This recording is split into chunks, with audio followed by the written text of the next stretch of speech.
We're born in the moonlight. Ain't no fair to say. Can't breathe in the sunlight. Hello Aromas, this is Aromie here and welcome back to Gilded Shadows. We're back listening to this guy talking about, crazy shit, but he's technically speaking the truth that the sky and everything is fake, even the weather here. It sounded like he was part of that weird Esper worshipping cult thing, the court or whatever they called it. So like the church and, but no, I'm kidding. The man threw his hands out to the side and splashed forward toward the edge of the fountain. A collective gasp went up as everyone in the front row scrambled back.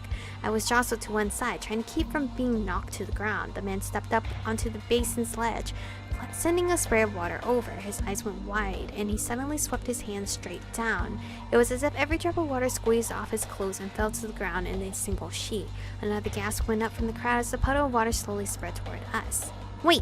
He's an Esper? I assume so. A flutter of anxiety spread through me. I didn't want to be here anymore. I wanted away. Now. Are Espers bad? This was not part of my plan for a relaxed evening. Oh, sorry. I did that too. I looked for an avenue of escape as the man started shouting again, but I was hemmed in and no one would let me back through the crowd.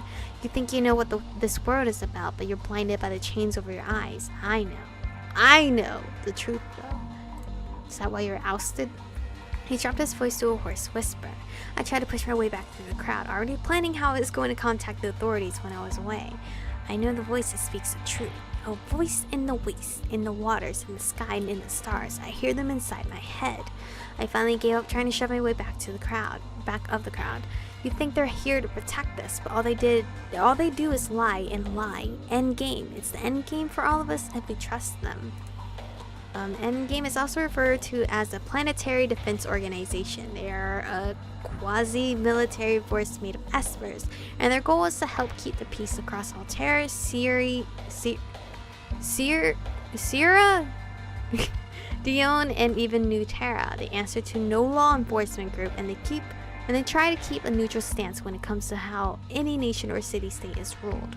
Generally speaking, they err on the side of a nation's and will only get involved in politically charged situations when asked to do so. So it's like the Alliance. They tread so carefully in these instances, meaning they sometimes do not get involved in cases where their help might genuinely be needed for fear of making the situation worse. Okay, so they seem like the middleman, but it's kind of weird that they don't have to listen to anybody either, so must be nice. It's like the middle child. It's time to break out, to break away, to break everything. The city, the false skies that imprison us, and they can do it. They can save us. I would just have to dial in and contact the authorities from here, even though I felt bad about doing it. But this wasn't about being an Esper or not. It was about public safety and his personal safety. He needed help, clearly.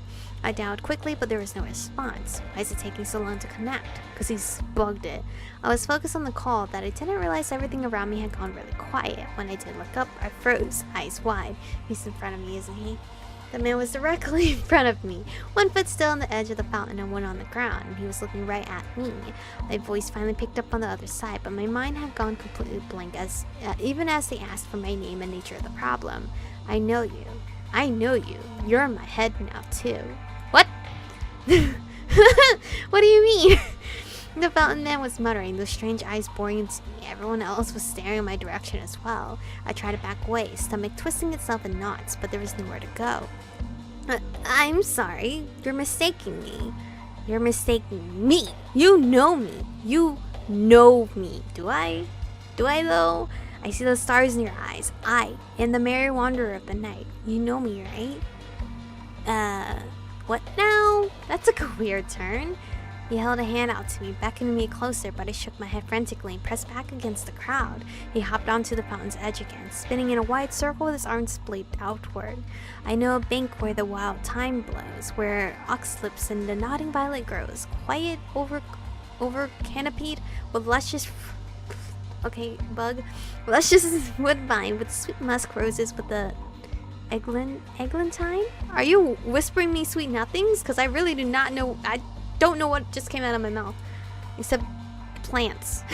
For one moment, I thought that maybe this really was a performance after all. A really, really strange performance. But the man, oh, hi.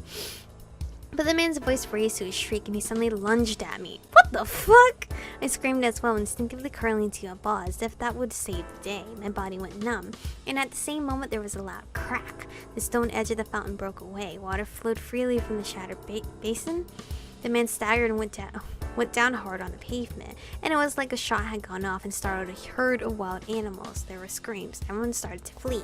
Someone shoved me to the ground at the same time I heard sirens. I scrambled to my feet, soaked, scared, confused. The man looked up at me, bleeding from his face, and I backed off, unsure if he jumped at me again. A hand closed on my wrist and pulled me away. What? Oh, hi, cutie. Come on. What are you... I'm supposed to be like, no stranger danger, but I'm over here saying, oh, hi. Before I could say anything else, I was dragged away.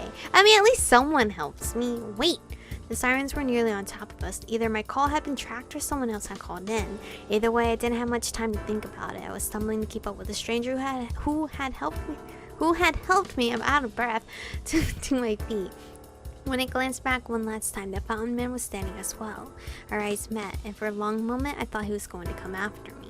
Instead, he bolted away impossibly fast as 2 cars of police officers drove to the markets at the end of the pedestrian area. Well, I guess I'm not getting my bistro anytime soon. Or going to the bistro.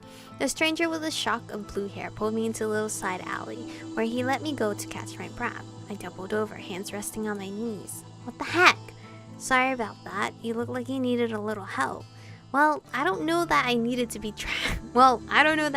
dragged across the street into an alley. I mean, it's a pretty alley. What are you talking about?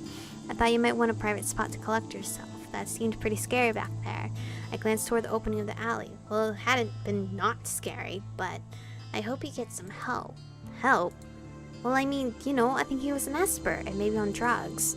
And that had been a pretty nasty spill, though he hadn't seemed hurt when he ran off. He tried to attack you. You don't know he was going to attack. Yet, he jumped out at me. Is that a mark on his face? Like a little scar? Or is that my computer? No, that's a scar. Maybe he just wanted me to stand in the fountain with him. I'm sure you'd look fetching, completely soaked, but I'm not sure that's what he had in mind. Are you trying to make jokes here? I'm just saying, he probably needs to be treated in a hospital, not hounded by SD officers. And I'm just saying, you're the one who nearly got attacked and you're worried about someone else? I lifted my chin, shooting him an annoyed look. It's not like he hurt me, and it's a bit much to assume he was going to. There's enough hysteria to go around when it comes to unregistered espers, especially now. But for all we know, he was just going to keep shouting without doing anything else. Everyone always assumed unregistered espers are up to something nefarious. He looked like he needed a bath and a hot meal. I don't think he was out to hurt people. He held up his hands, laughing. Okay, he was a harmless, drug-riddled, homeless esper. Got it. I didn't say he was harmless either. I just don't think it's fair to make assumptions about what he was going to do. Everyone has their own circumstances, you know? Well, that's true, and in any case, it seems like you were saved by the fountain falling apart, huh? I shifted my eyes awkwardly to the side. Yeah, that. A shame, since I was about to come to your rescue myself, and here my heroics are, completely foiled by crumbling infrastructure. I gave him an exasperated look, but I was glad he was going to assume that was crumbling infrastructure. It's been a while since I did something like that. Oh, I did it? Wow, powerful me. Anyway, I'm Jack. Jack Visser? I don't know if that says silent or not. I snapped back to reality when the man introduced himself. I should probably apologize for dragging you away like that, but it seemed like the best thing to do at the time, especially with the public safety idiots descending on us. Are you sure you're alright? Oh, I'm okay. Nice to meet you, Jack. Hopefully my girl introduces herself, or else she's rude. Like I said, he didn't hurt me or anything. I was just a bit startled. That's good at least, and I didn't get your name. Okay, I guess my girl is rude and wasn't going to tell you her name. And you hadn't asked for it. Oh, sorry. It's Michiko Melody. Like I said, a bit startled. Now that I was less distracted by everything else, I realized there was something about the way he spoke. A faint accent. It wasn't all that noticeable at first, but now that I was paying attention, I had startled to hear it. started soaring. Delphine. That's what it sounded like to me. But he either hadn't lived there in a while or he was trying to cover it up. I mean, it wasn't that strange. You just didn't meet people from there every day here in Cecilis. So, with the relations between the countries so bad at the moment, I'm putting words that aren't there. It was pretty difficult for anyone to get a passport into New Albion these days. Everything okay there? Oh, sorry, got a bit lost in thought.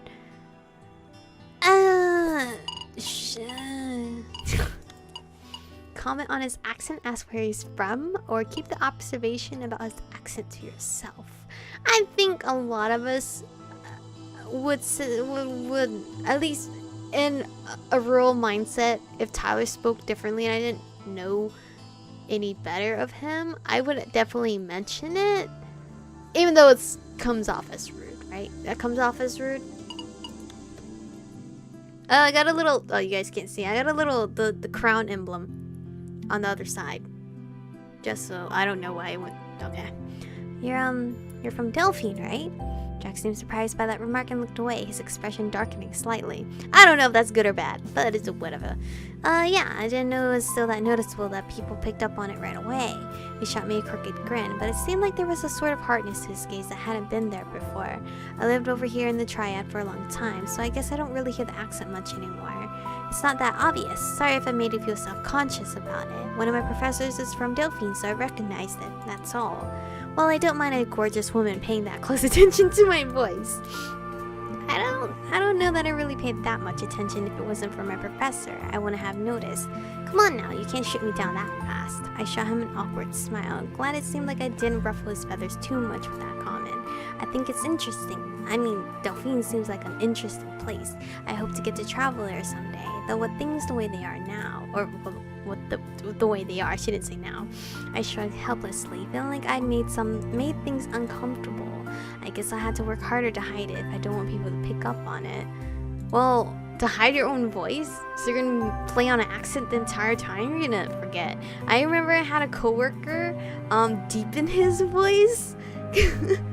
He deepened his voice to customers, but then once they're gone, his voice goes back to high pitch again. It was kind of silly. He seemed to immediately realize what he'd said. Not that I have a problem with people knowing. Accents are sexy, right?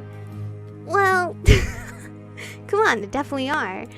Some of them, I guess. I was gonna say some of them, because I know Tyler, there's a certain accent that he doesn't like, that everybody loves, but he doesn't like at all. Well, maybe it's just Delphine accents that aren't. You know how anyone from the Triad looks down on people from Delphine. I don't think we immediately look down at them. Jack scoffed, shoving his hands in his pockets. You walk around town with a heavy accent for a few days. Trust me, you'll see it pretty quickly. I didn't know what to say to that. I didn't mistreat anyone because of something like that, but I couldn't speak for everyone else, could I? Anyways, looks like your safety officers are going to be cleaning up for a while. Pretty amazing how the fountain broke apart at the right moment, isn't it? Yeah. I shifted uncomfortably as he brought that up again. Yeah, that was a bit strange. There must have been some kind of fracture there already, and he put too much stress when he stood there. Yeah, it must have been something like that. Yeah, for sure, Like a heavy-ass concrete fountain is what I'm assuming it was.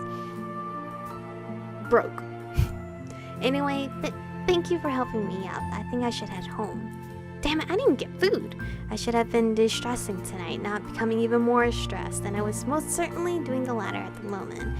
You don't need an escort, do you? Or maybe you just want one. I'd be happy to. No, thank you. There's no need for you to trouble yourself. It's not far. I'll be fine. You sure? Yes, thank you. And it really was nice to meet you, Jack. Yeah, nice to meet you too, Michiko Melody. Are we gonna exchange phone numbers? Is that a thing? Exchanging phone numbers? Texting it through mine? I shot him another uncertain smile as I started back home, calculating a back way that would keep me off the main street. Okay. I'm gonna read this last one and then we're gonna end it. This is going so quick. And we haven't met all the guys yet, so I think it might be a long demo. Jack let me go.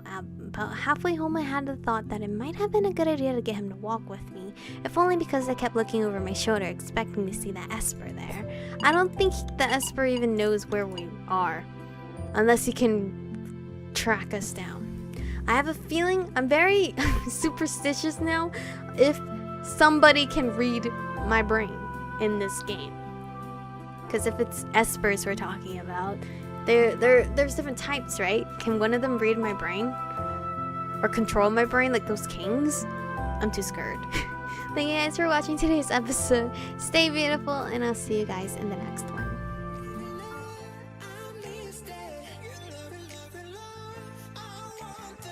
You touch it, touch it, touch it.